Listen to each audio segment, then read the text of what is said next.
Okay बघा, जसं काल आपण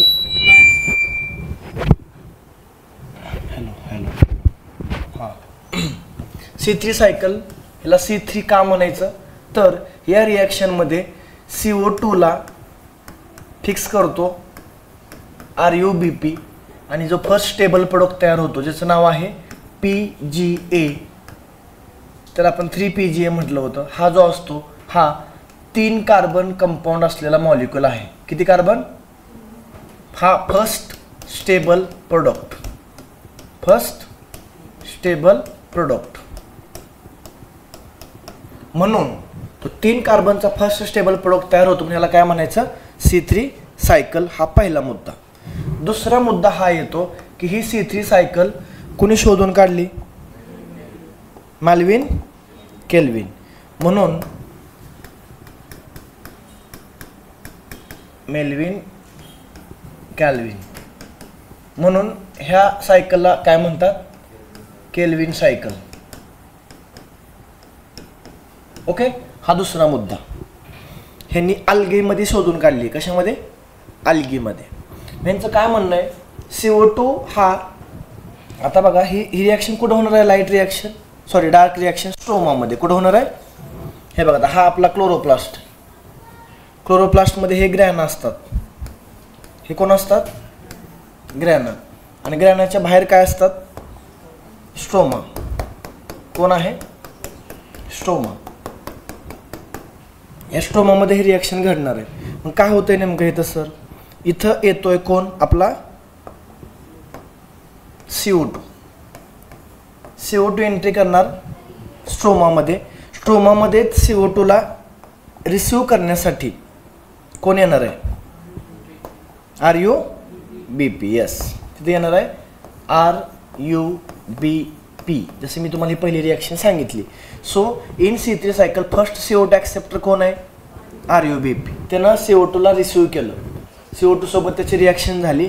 ही रिॲक्शन घडवून आणण्यासाठी इथे एक एन्झाईम काम करतं ज्याचं नाव आहे रुबिस्को.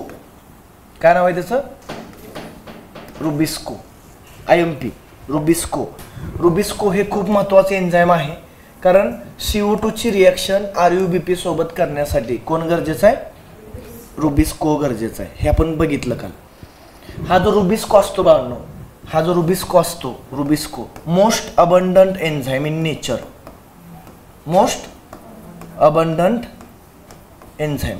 दुसरं महत्त्वाचं, हा जो असतो हा, ह्याचं पहिलं फंक्शन काय आहे? कार्बोक्झायलेशन. काय काम आहे ह्याचं? म्हणजेच ॲडिशन ऑफ CO2. हां, ॲडिशन ऑफ CO2. पण हा अजून एक काम काय करतोय? हा ऑक्सिजनेशनचं काम पण करतोय. हिची कामं दोन्ही आहेत. म्हणून ह्याचं नाव काय दिलंय? रुबिस्को. रुबिस्को म्हणजे RuBp कार्बोक्झायलेज ऑक्सिजनेज. RuBp कार्बोक्झायलेज ऑक्सिजनेज असं नाव आहे त्याचं. म्हणजे कसं सर, काय कळलं नाही? आता सध्या RuBp सोबत कोण आहे? CO2. तर रुबिस्को काय करणार? RuBpचं कार्बोक्झायलेशन करणार. पण समजा इथं CO2 नसेल आणि ऑक्सिजन असेल तर रुबिस्को काय करतोय? मग ऑक्सिजनेशन करतोय. दोन्ही रिॲक्शन करतोय तो. काय करतोय? दोन्ही रिॲक्शन करतो. मग ठीक आहे, CO2 आला स्ट्रोमामध्ये, त्याला RuBpने रिसिव्ह केला. ह्या दोघांची रिॲक्शन झाली आणि RuBpचं कन्व्हर्जन कशामध्ये झालं? 3PGA. लक्षात ठेवा, हा RuBp 5 कार्बनचा असतो. किती कार्बनचा? 5. हा 5 कार्बनचा RuBp सोबत हा 6वा कार्बन ॲड होणार आणि हा जो 3PGA असतो, हे किती मॉलिक्यूल तयार होतात? 2 मॉलिक्यूल. किती मॉलिक्यूल? आणि किती कार्बनचे असतात? 3 कार्बन असलेले PGAचे 2 मॉलिक्यूल तयार होतात. 3 कार्बन प्लस 3 कार्बन किती झाले? 6. कळलं का? 6. हे 5 आणि हा एक 6. हे 6 कार्बनपासून 2 मॉलिक्यूल 3 कार्बनचे तयार होतात. कळलं का नाही कळलं? ओके, ह्याला म्हणायचं कार्बोक्झायलेशन. काय म्हणायचं? ही पहिली स्टेप झाली बाळांनो. It is the first step of C3 cycle. कुठली? कार्बोक्झायलेशन. खूप sorry you are understand about what I say. Carboxylation. आता बोल ना. फिक्सेशन म्हणजे बाहेरचा CO2 फिक्स केला. मग आता बघ, हा CO2 गॅसेसच्या फॉर्ममध्ये, ह्या CO2 पासून काय बनवलं आहे ना, PGA. म्हणजे PGA मध्ये इन्क्लूड केला CO2 ला. आता CO2 काय झाला, इन्क्लूड झाला. CO2 फ्री आहे का आता? CO2 फ्री मिळतोय का तुम्हाला? नाही मिळत. तो कुठे गेला आता? RUBP सोबत जाऊन PGA तयार झाला, तो फिक्स झाला. आता बघा, पेट्रोल डिझेल असतं की नाही, त्याच्यामध्ये पण कार्बन काय असतो, फिक्स असतो. आपण त्याला बाहेर काढतो, मायनिंग करून क्लीन करतो, त्याचं पेट्रोल बनवतो. पेट्रोल बर्न केल्यावर CO2 काय होतो, रिलीज होतो. म्हणजे हजारो वर्षापूर्वी फिक्स झालेला कार्बन आपण आता रिलीज करतोय. मुद्दा कळतोय ना तुम्हाला? सेम वे आता हा जो कार्बन फिक्स होतोय ना, हाच कार्बन हजारो वर्ष, आता हे प्लॅन्टमध्ये फिक्स झाला आहे. हे प्लॅन्ट जर मातीमध्ये गाडलं गेलं तर हजारो वर्ष तो कार्बन कुठं फिक्स झाला, प्लॅन्टमध्ये फिक्स होऊन ते कुठं गाडला गेला, सॉइलमध्ये. हजारो वर्ष बाहेरच निघत नाही तो कार्बन. मुद्दा कळला का तुम्हाला? सो फिक्स होणं म्हणजे ॲड होणं, तो तिथंच पॅक झाला. आता हा जोपर्यंत तुम्ही आता ह्याचं ब्रेकडाऊन करत नाही फर्दर, तोपर्यंत तो कशामध्ये राहणार, प्लॅन्टमध्येच राहणार. असा मुद्दा येतो. ओके. आता काय झालं, 3PGA चं होणार नेक्स्ट स्टेप आहे आपली कुठली, हा, रिडक्शन. Very good. आता होणार आहे रिडक्शन. आता हे 3PGA चं होतं बाळांनो रिडक्शन. रिडक्शन करण्यासाठी आपल्याला काय काय लागणार आहे? पहिली गोष्ट आपल्याला लागणार आहे ATP. काय लागणार आहे? ATP यूज होणार आणि काय तयार होणार, ADP. म्हणजे ATP मधली एनर्जी तर वापरली जाणार आणि तयार काय होणार, ADP. सोबत आपल्याला हायड्रोजन लागणार ना रिडक्शन करायला. तो हायड्रोजन कोण प्रोव्हाइड करतं? Yes, very good.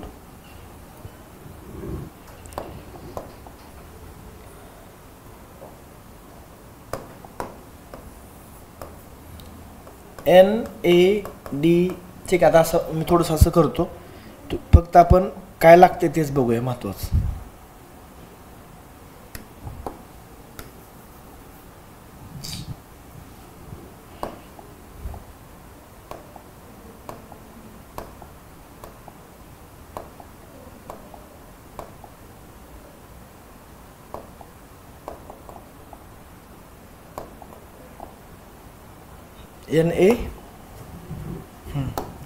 NADPH2 हा होता.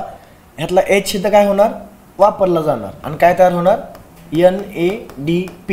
आता ह्यांचं सोडून द्या, इथं वापरले काय, NADP आणि ATP. हे वापरले, हे वापरून काय केलं, इथं रिडक्शन केलं. म्हणून ह्या स्टेपला काय म्हणलं आपण, सेकंड स्टेप आहे रिडक्शन. कुणाचं झालं रिडक्शन?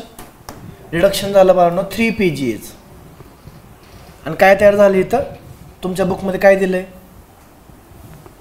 काय तर तो कसलं, ट्रायोस फॉस्फेट म्हणले. काय म्हणले, ते ट्रायोस फॉस्फेट असतो ॲक्च्युली PGAL. थोड्या वेळासाठी लक्षात ठेवा, ट्रायोस फॉस्फेट, फॉस्फोग्लिसरॉल्डिहाइड म्हणतात त्याला. ट्रायोस फॉस्फेट तयार झाला. आता एक जे बुकमध्ये नाही दिलं ते सांगतो. हे 12 मॉलिक्यूल तयार होतात. किती मॉलिक्यूल, 12. ह्या 12 पैकी 10 मॉलिक्यूल कुठं जातात, जे RUBP परत रिजनरेट करतात. किती मॉलिक्यूल, 10. राहिलेले 2 मॉलिक्यूल जे असतात ते खाली जाऊन काय बनवतात, यस, ग्लुकोज बनवतात, म्हणजे शुगर बनवतात.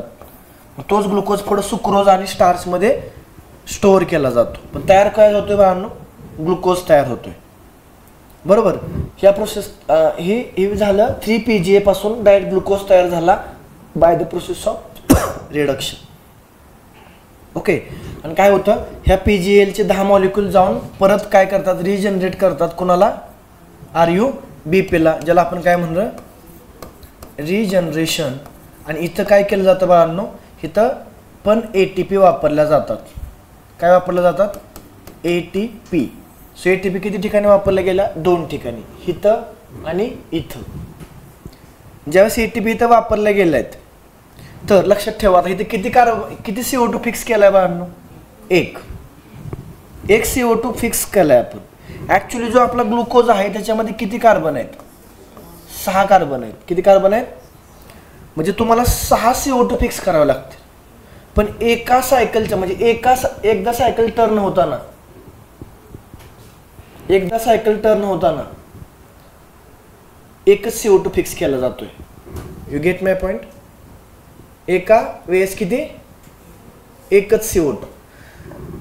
मग 6 CO2 फिक्स करायला किती सायकल लागतील?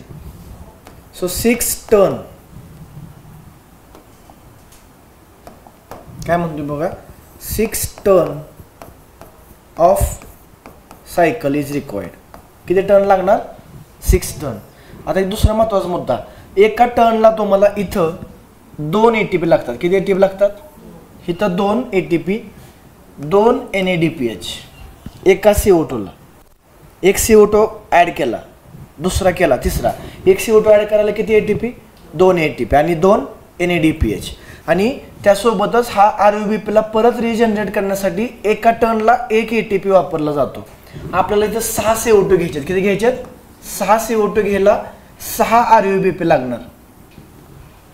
6 RUBP आणि 6 CO2 फिक्स करायला आपल्याला इथं 6 दोन्ही 12 ATP लागणार आणि 12 NADPH लागणार. सोबत इथं 6 ATP लागणार. म्हणजे टोटल लक्षात ठेवा. आता मी इथं काय मुद्दे सांगतो. 1 CO2 साठी तुम्हाला ATP किती लागणार? 1 CO2 3 ATP and yes 2 NADPH.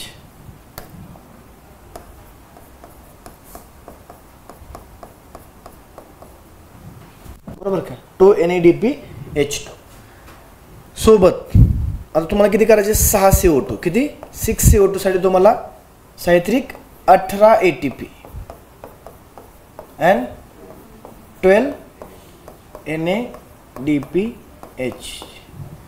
6 turn off kelvin cycle required. 6 CO2 साठी एवढे ATP, NADPH.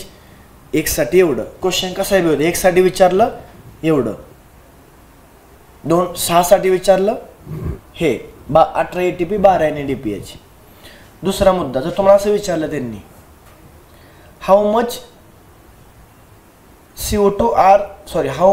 ATP and NADPH are required for reduction of PGA to glucose. रिडक्शनला फक्त म्हणलं तर किती लागतात? ग्लुकोज म्हणले मी, म्हणजे 6 CO2 फिक्स केले त्यांनी. ग्लुकोज म्हणलं का 6 फिक्स केले. मग 6 साठी किती येणार? 12 ATP, 12 NADPH. त्याने जर विचारलं पूर्ण केल्विन सायकल मध्ये किती लागणार आहेत, हा मला सांगा. रिजनरेट RUBP ला रिजनरेट करण्यासाठी किती लागणार आहेत? किती? 6. किती लागणार आहेत? 6. मुद्दा कळला का तुम्हाला? हे झाले आपली कुठली सायकल? C3 cycle. याच्यामध्ये महत्त्वाचे मुद्दे कोणते?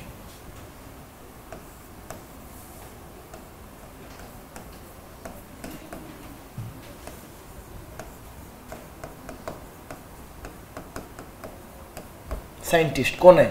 मॅल्विन केल्विन. कशामध्ये? अल्गेमध्ये. कुठला आयसोटोप वापरलाय? C14. Very good. हे 3 गोष्टी महत्त्वाच्या. पुढं C3 सायकल साईट कुठं होते? स्ट्रोमामध्ये का ग्रॅनामध्ये? स्ट्रोमामध्ये. ठीक आहे, साईट. अजून काय? फर्स्ट CO2 ॲक्सेप्टर कोण आहे? Very good, RUBP. पुढचं एन्झाईम. कुठलं एन्झाईम वापरलं? रुबिस्को. पुढचं फर्स्ट स्टेबल प्रोडक्ट कुठला? 3PGA. आणि त्याच्यावरनं हेन्स नेम C3 सायकल. पुढं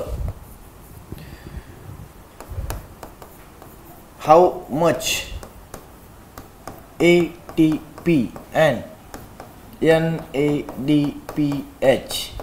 for 1 CO2, 6 CO2. 6CO2 म्हणजेच काय,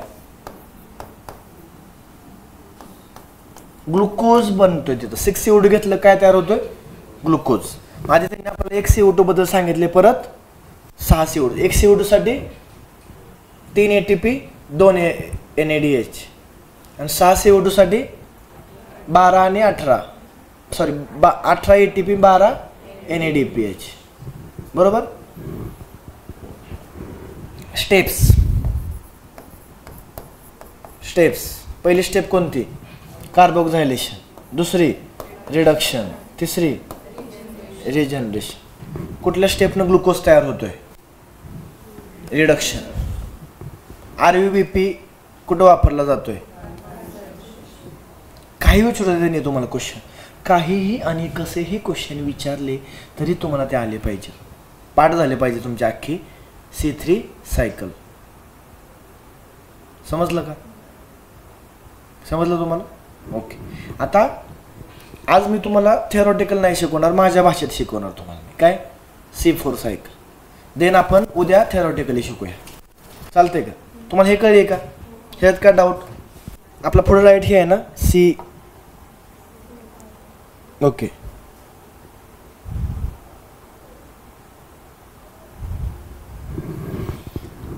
चला आता C4 बद्दलच्या गोष्टी, आता मी तुम्हाला C3 सांगितले त्यामुळे तुम्हाला C4 सांगणं लगेच मी थोडंसं इम्पॉर्टंट समजतो.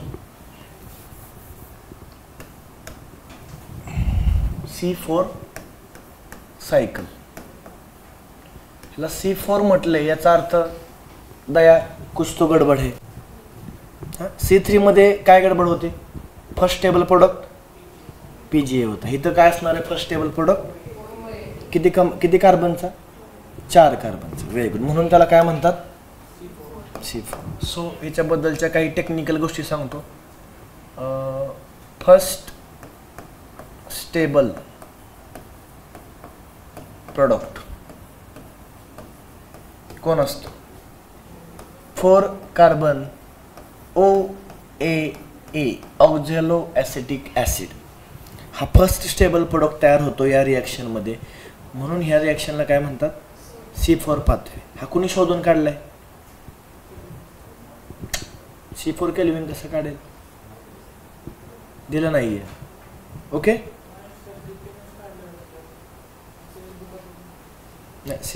C4 नंतर आहे. बरं, त्याच्या आधी ऐका, त्याच्या आधी मला तुम्हाला C4च्या आधी मला तुम्हाला ही सायकल C4 पाथवे का आला ह्याचं कारण शिकवावं लागेल तुम्हाला, तर ते शिकवतो आधी तुम्हाला मी. चालते का. तर आधी लक्षात ठेवा, फर्स्ट टेबल प्रोडक्ट काय तयार झाला होता, OAA, म्हणून त्याला C4 सायकल म्हणतात. ठीक आहे, सायंटिस्ट दिलेला नाही. पुढचं फर्स्ट CO2 ॲक्सेप्टर इथं चेंज होणार आहे आता, आणि तो आहे पेपा. कोण आहे, फॉस्फोइनॉल पायरुविक ॲसिड. तिकडे कोण होता, RUBP. इथं कोण आहे, पेपा. ठीक आहे. आता थोड्या वेळासाठी मी तुम्हाला इथं पॉज करतो. का C3 असताना C4 पाथवे का आला, C3 असताना C4 पाथवे का आला ह्याची गोष्ट सांगतो तुम्हाला आधी मी. काय झालं,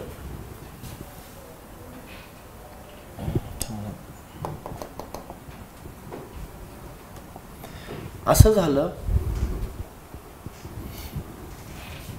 आपण बघितलं की हा क्लोरोप्लास्ट आहे, बरोबर का. इथं आपला ग्रॅना वगैरे होतं, सगळं होतं, दिवसा सगळं व्यवस्थित चाललं होतं. पण समजा काही कारणानं स्टोमाटा बंद झाले, समजा टेम्परेचर वाढलं, कुठं चालू आहे सगळं,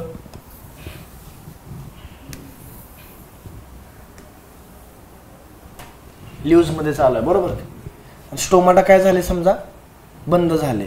स्टोमाटा बंद झाल्यामुळे काय होणार सांगा मला, स्टोमामध्ये काय होणार, इथं ऑक्सिजन तयार होतो का नाही बाळांनो, H2 आल्यामुळं काय तयार होतोय, O2. म्हणजे हा जो स्ट्रोमा आहे, स्ट्रोमामध्ये काय वाढलं, O2 वाढलं. पण इथं स्टोमाटा काय झालाय, बंद झालाय. बंद झाल्यामुळे काय झालं, CO2 कुठं राहिला, बाहेर. आतमध्ये कोण राहिला, बरोबर का. ऍक्च्युअल ऑक्सिजनला कुठं जायचं होतं, बाहेर. CO2 ला कुठे यायचं होतं, आत. एक रिझन सांगतो मी तुम्हाला. तर मग काय झालं, आतमध्ये CO2 काय झाले, कमी झाले, आणि काय वाढले, O2 का वाढले. H2O तर आत येत राहतोय, लाईट पण काय होते, येत राहते. H2O ब्रेकडाऊन होत राहते. आतमध्ये कोण वाढत चालला, O2. पूर्ण पाण्याच्या मधल्या स्पीशीसमध्ये काय असतं, गॅसेस असतात, CO2 आणि O2. मग आता काय झालं, इथं कुठली रिॲक्शन आहे बाळांनो, डार्क रिॲक्शन, किंवा त्याला आपण आपल्या भाषेत सध्या काय म्हणूया, C3 सायकल आहे. कुठली सायकल आहे, C3 सायकल चालू आहे. कुठं चालू आहे ती, स्ट्रोमामध्ये. मग स्ट्रोमाने काय केलं, ह्याच्यामधला सगळा CO2 घेतला. आता CO2 संपला. CO2 काय झाला, संपला. का, सप्लाय बंद झालाय ना. का बंद झालाय सप्लाय, स्टोमाटा बंद झालाय. मग काय होतं, इथं काय वाढला, ऑक्सिजन वाढला, CO2 कमी झाला. मग अशा वेळेस बघा, लक्षात ठेवा, आपण बघितलंय इथे एक व्यक्ती आहे जो एकनिष्ठ नाहीये. कोण आहे व्यक्ती, तो RUBP हा एकनिष्ठ नाहीये. सॉरी, रुबिस्को हा एकनिष्ठ नाहीये. का, रुबिस्को दोन्ही बी कामं करतोय. दोन्ही कामं काय करतोय, त्याला CO2 मिळाला तर CO2 सोबत त्याला, आणि CO2 नाही भेटला तर एकटा नाही राहत. तो काय म्हणते, येऊ दे ऑक्सिजन, बरोबर. आणि मग हा RUBP काय करतो, रुबिस्को काय करतो, RUBP ची रिॲक्शन कोणासोबत करतो, ऑक्सिजन सोबत. कोणासोबत, आणि तो काय करतो, RUBP चं ऑक्सिजनेशन करतो. ऑक्सिजनेशन झाल्यावर जे रिॲक्शन होते बाळांनो, त्या रिॲक्शन मध्ये कुठंही ग्लुकोज तयार होत नाही. उलट काय होतं, समजा ह्याच्यामध्ये एखादा CO2 फिक्स केला असेल तर तो CO2 ला बाहेर टाकलं जातं. अजून काय केलं जातं, इथं ATP वापरले जातात. आणि एक कसली रिॲक्शन घडते,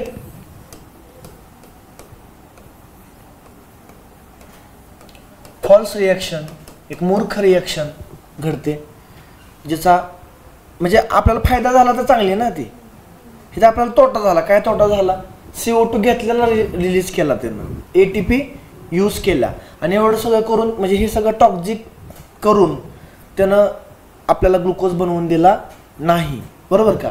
आणि त्या रिॲक्शनचं नाव आहे बाळांनो, फोटो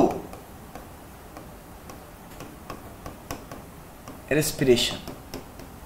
त्याला काय म्हणतात, फोटो रेस्पिरेशन. इथं CO2 बाहेर पडला ना, रेस्पिरेशन मध्ये काय बाहेर पडतो, CO2 बाहेर पडतो. मग प्लॅन्टला मला सांगा, इथं ग्लुकोज बनवायचं होतं ना, प्लॅन्टला तयार झाला ग्लुकोज, नाही झाला. उलट काय झालं, हाय त्या गोष्टी वापरून CO2 रिलीज केला, ATP वापरला, आणि प्लॅन्टचा लॉस झाला. प्लॅन्टचा काय झाला, लॉस. मुद्दा कळतो का तुम्हाला, हा लॉस झाला. हा सगळा कशामुळे झालं, ऑक्सिजनचा कॉन्टॅक्ट कोणासोबत आला, RUBP. मग हे मध्ये व्हायला लागलं, कोणामध्ये, कुठल्या प्लॅन्ट्स मध्ये, C3 प्लॅन्ट्स. C3 प्लॅन्ट्स मध्ये हे एक डिसएडव्हान्टेजेस आहे की C3 प्लॅन्ट मध्ये काय होतंय, कुठलाही गॅसचा डायरेक्ट संपर्क कोणासोबत येतोय, रुबिस्को सोबत येतोय. कोणासोबत, रुबिस्को. तुम्हाला हाय बघा, पुढं आहे फोटो रेस्पिरेशन, तुमच्या पुढच्या स्टेपला. ऍक्च्युअली तिने आधी सांगायला पाहिजे होतं, पुढं मग हे शिकवायला पाहिजे होती, हाय का, फोटो रेस्पिरेशन. हां, तर ते फोटो रेस्पिरेशन जे आहे ते एक नको असलेली रिॲक्शन प्लॅन्टमध्ये घडते, आणि ते घडू नये म्हणून कुठला पाथवे आला, C4 पाथवे आला. तुम्हाला मी परत टेक्स्टबुक मधून फोटो रेस्पिरेशन पण शिकवणार आहे. आता फक्त मी एक कारण सांगितलं, काय कारण आहे C4 पाथवे येण्यामागं, फोटो रेस्पिरेशन होते.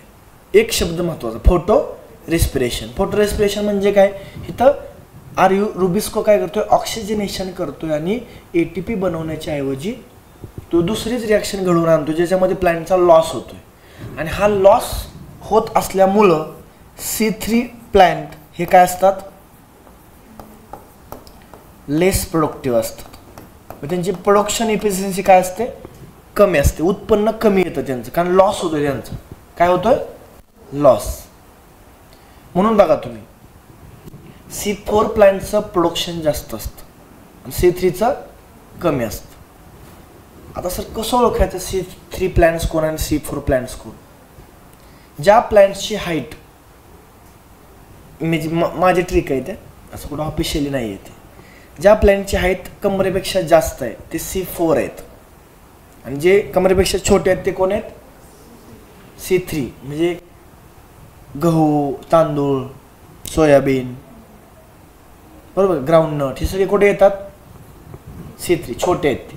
शुगर केन, सॉर्गम, मेज हे कसे आहेत? C4.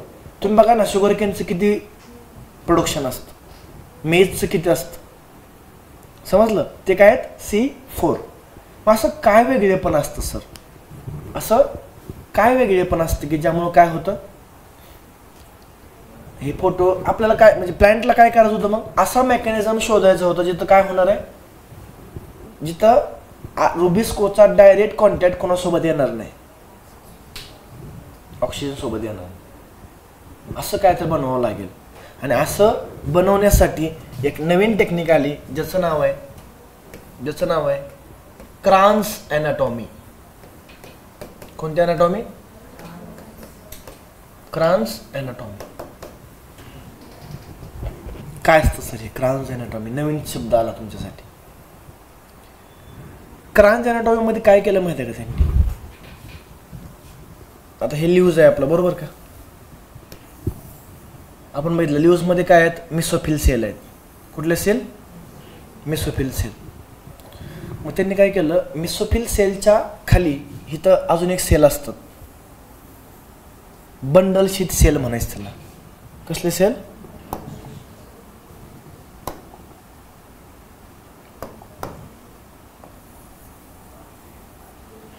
बघा आता मजा कशी केली त्यांनी. आता कसं असतं इथं आपल्याला माहिती आहे फोटोसिंथेसिस कुठं होते बाळांनो? क्लोरोप्लास्ट. कुठं होते? म्हणजे रुबिस्को कुठं असतो? क्लोरोप्लास्ट. मग ही आहे बघा आपला मिसोफिल सेल. हा कोण आहे? Mesophyll cell. हा कोण आहे? Bundle sheath cell. मग हे काय करतात प्लॅनिंग बघा. हे आपली जी C3 रिॲक्शन आहे का, C3 म्हणजे त्याचं नाव काय बाळांनो? ह्या रिॲक्शनचं नाव काय? C4 cycle. C4 सायकल आहे. पण C4 मध्ये पण काय होते माहिती आहे का बाळांनो? C3च होते. म्हणजे ग्लुकोज कोण बनवते? C3च बनवते. इथं पण C4 मध्ये बी काय होणार आहे? C3च होणार आहे. फक्त काय करायचं आपल्याला, रुबिस्कोचा डायरेक्ट कॉन्टॅक्ट कोणासोबत नाही आला पाहिजे, ऑक्सिजन. आणि काय करतात बघा आता, हे CO2 ला फिक्स इथं करतात. कुठं? मिसोफिल मध्ये. CO2 ला फिक्स कुठं करतात? मिसोफिल. मिसोफिल मध्ये CO2 ला फिक्स करण्यासाठी जो असतो, 2 मिनिटं थोडंसं मी मोठं काढतोय, कॉन्सेप्ट समजून घ्या, बाकी नंतर शिकू आपण. मिसोफिल, त्याच्या खाली कोण काढूया? Bundle sheath. आणि ह्या बंडल शीटच्या बाजूनं लक्षात ठेवा हे असं कोटिंग असतं. हे जे दिसतंय की नाही, चक्र दिसते. असं कसं दिसतंय? क्रान्स म्हणजे काय माहिती आहे का? तुम्ही ते बघितलंय का, ज्यावेळेस एखादा मोठा मंत्री किंवा कोण मरतो त्यावेळेस ते चक्र असतं बघा, गोल एक, आणि ते असं घेऊन जातात बघा असं आणि ठेवतात त्याच्यावरती असं. त्याला क्रान्स म्हणतात. काय म्हणतात? आणि ते कसं दिसतं? हे असं दिसतं की नाही? हे साईडला काढलं की नाही, हे मिसोफिल आहेत बारके बारके. काय आहेत? ह्यातलं एक मिसोफिल मी काय केलं, फक्त झूम केला येत असं समजा, कळलं का? ह्याने काय केलं, आतमध्ये वेगळी जागा आणि बाहेर वेगळी जागा केल्यात. सो काय केलंय असं बघा, सस्पेन्स आता सस्पेन्स लय झाला.